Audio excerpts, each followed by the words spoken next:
নেক আমল মানুষের জন্য অনেক মূল্যবান।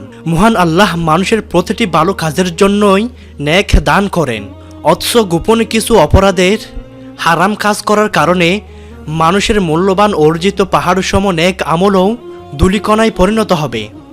যে কারণে পাহাড়সম নেক আমলও ধূলিকণায় পরিণত হবে, সেই সম্পর্কে হাদিসে পাকে কি বলেছেন নবীজি সাল্লাল্লাহু আলাইহি ওয়াসাল্লাম একদিন সাহাবীদের সঙ্গে কিয়ামতের ভয়াবহতা নিয়ে আলাপ আলোচনা করছিলেন। এমন সময় আলোচনা প্রসঙ্গে নিজ নিজ পাপের স্মরণে সতর্কতামূলক হাদিসটির বর্ণনা এভাবে তুলে ধরেন। হযরত সাওবান রাদিয়াল্লাহু তাআলা আনহু বর্ণনা করেছেন, নবীজি সাল্লাল্লাহু আলাইহি ওয়াসাল্লাম বলেন, আমি আমার উম্মতের কিছু দল সম্পর্কে অবশ্যই জানি, যারা কিয়ামতের দিন তিহামার শুভ্র পর্বতমালার সমতুল্য নেক আমল সহ উপস্থিত হবে।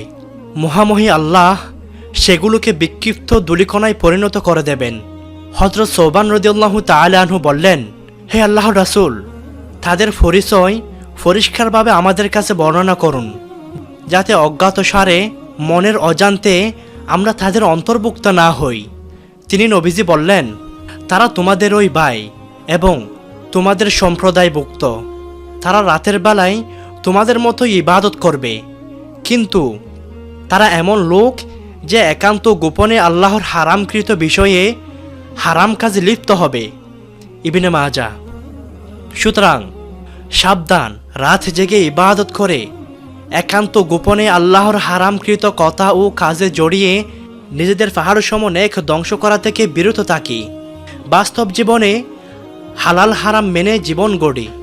আল্লাহ তাআলা মুসলিম উম্মাহকে হাদিস থেকে শিক্ষা গ্রহণ করার তৌফিক দান করুন। আমিন ইয়া রাব্বাল আলামিন।